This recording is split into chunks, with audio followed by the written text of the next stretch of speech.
Okay, so next up, we're going to add some synth chords using the note grid on push. I touched on that area briefly when we were doing the bass line in part 1 of this tutorial, but for anyone who hasn't seen that, I'll recap everything that we covered then as we go along as well. So the first job is to add a new MIDI track, which our synth will sit on. So we press Add Track, and we browse down, and I've actually got a nice synth patch in my favourites folder, which is under Places. So if we scroll all the way down to here, give it a second to catch up, go to Places and Favourites.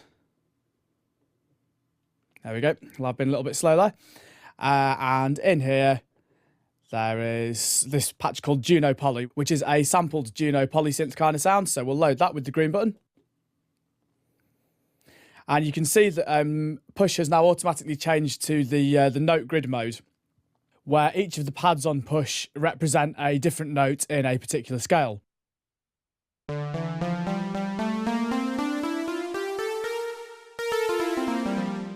Which is a very useful way to use push. So we'll close the browser with the browse button.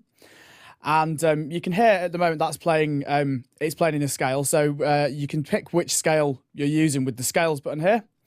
We're currently in D minor, which is correct. But obviously, if you wanted to change that, you just use the arrow buttons and these select buttons here. Very similar to when you're just using the normal browser. But we'll exit that for now because we're already in the right scale. So when we were doing the bass lines, all I really touched on with this was using it for one note at a time, as you would for a bass line. But the note grid really comes into its own when you're playing chords, because the different chord shapes that you play with your fingers, like that for instance, you can play related chords in the same scale by keeping the same finger shape, which for someone without a huge amount of traditional musical training like myself makes it a very useful creative tool. So as you play around with these different shapes, it kind of becomes a little bit more intuitive to play. The blue buttons are the root of the current scale. And you can also see that the same notes are repeated at different places on the grid. So, for instance, and are the same note. Okay, so that sound is a decent starting point. I think we might need to do a little bit more work on that as we go along, but for the time being, it'll do. So let's set the track playing and have a little jam around with some ideas.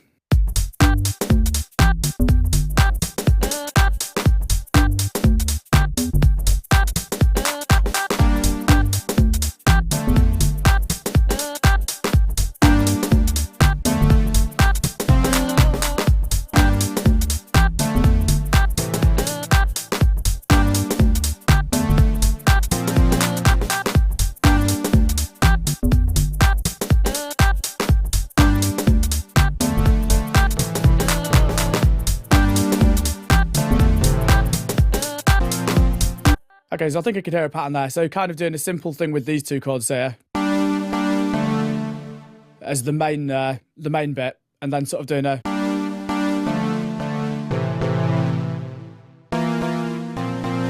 that one there for the end one maybe.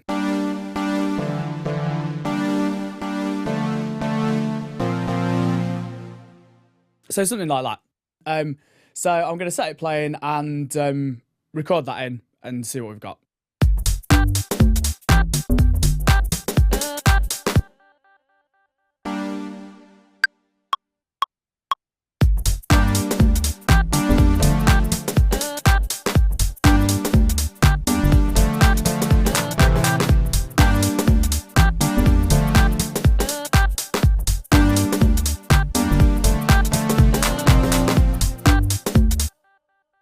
That's around about right. So let's just tick quantize on that and tidy it up a little bit and see where we're at.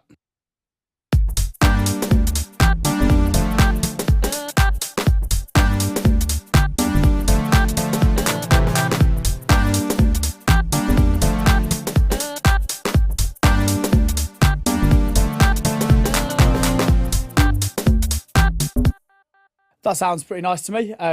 I didn't quite press stop quick enough there, so it's gone to 9 bars instead of 8, so I'll just drop that down on the screen there.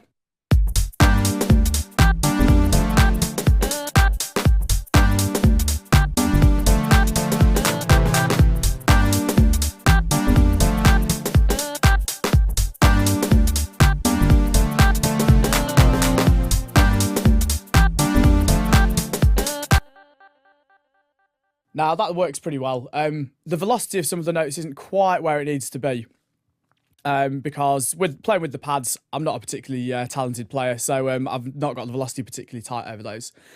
So you could go in and edit it note by note or edit it on the screen. But if you want to try and keep the workflow nice and quick while still using push, there's another way to do that by using MIDI effects. So if we want to insert an audio effect, you would press the Add Effect button here. But to add a MIDI effect, you do the same thing but with the Shift button. So you hold down Shift and press Add Effect, and it'll go to the MIDI effects pages. So we'll scroll down, find the velocity effect, and then press green to load. And exit the browser. And I'll set that playing, and I'll play around with the low velocity here, which should chop off for, it'll boost up the velocity on any of the ones that I've played quite quietly.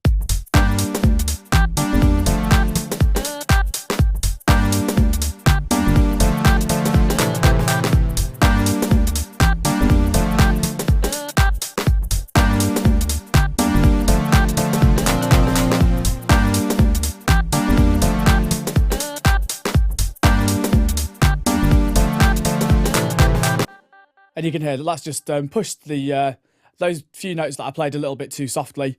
Anything that's below 106 will become 106, and the ones above that won't have made any difference. So that's tidied that up without having to do too much heavy editing. And I think we want to use another MIDI effect now to actually thicken the sound up a little bit. What we've got there is a nice fat sounding synth tone, but it's not quite dramatic enough for me at the moment. So what often works well for doing that is to octave the sound up. So it's basically if you were playing one note here, playing the same thing an octave up and an octave below, or 2 octaves up or whatever. So for instance, if you, rather than just playing that D there, you'd play or, which gives it more impact. Now you could do that by editing the MIDI part and playing lots and lots of different notes at the same time, but you can also do it with a MIDI effect. So if we do Shift and Add Effect again, and this time we're going to use chord. Well, technically we're not playing a chord, but it works well for this as well. So exit the browser. And what you want to do is change the semitone shift amounts to multiples of 12. So you can hear, if we just play the original note as it was. If we now add an octave below by doing -12 on here, you can hear that's thickened it up a bit, and then let's do +12 on here. And you can hear that's a much thicker sound.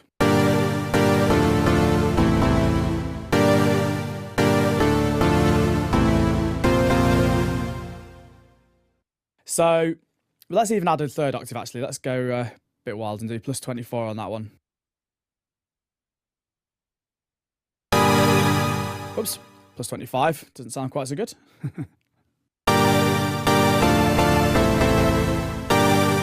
So you can hear that's like a real huge old polysynth sort of vibe going on there. We probably want to refine that a little bit though, because we don't want all these extra octaves that we've added to be as loud as the original pitch, so we need to turn them down a little bit. So to do that, we're going to go into another page on the chord effect and change the velocities of the extra notes that it's added. Just notice we've got things in slightly the wrong order on screen here. Just need to move the chord to after the velocity because it needs to change them after they've already been leveled out. As you can see, the current screen that we've got only has the shift amounts, so we need to press the little curly arrow here, and then you can see there's a second page for shift %. So we go in there. And then you can see we've got 1, 2, and 3 are the ones that we're using, and they're all at 100% at the moment. So those extra octaves are all playing just as loud as the original key. So we want to turn them all down a bit, basically. So just hit a key or hit a note, and we'll turn them all down a little bit. So maybe sort of 60 or 70% for those two, and a bit less for the really high one.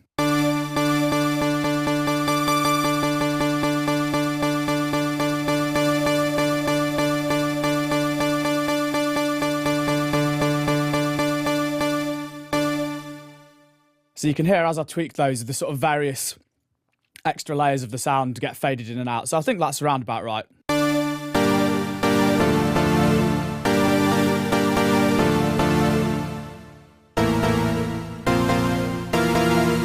Cool.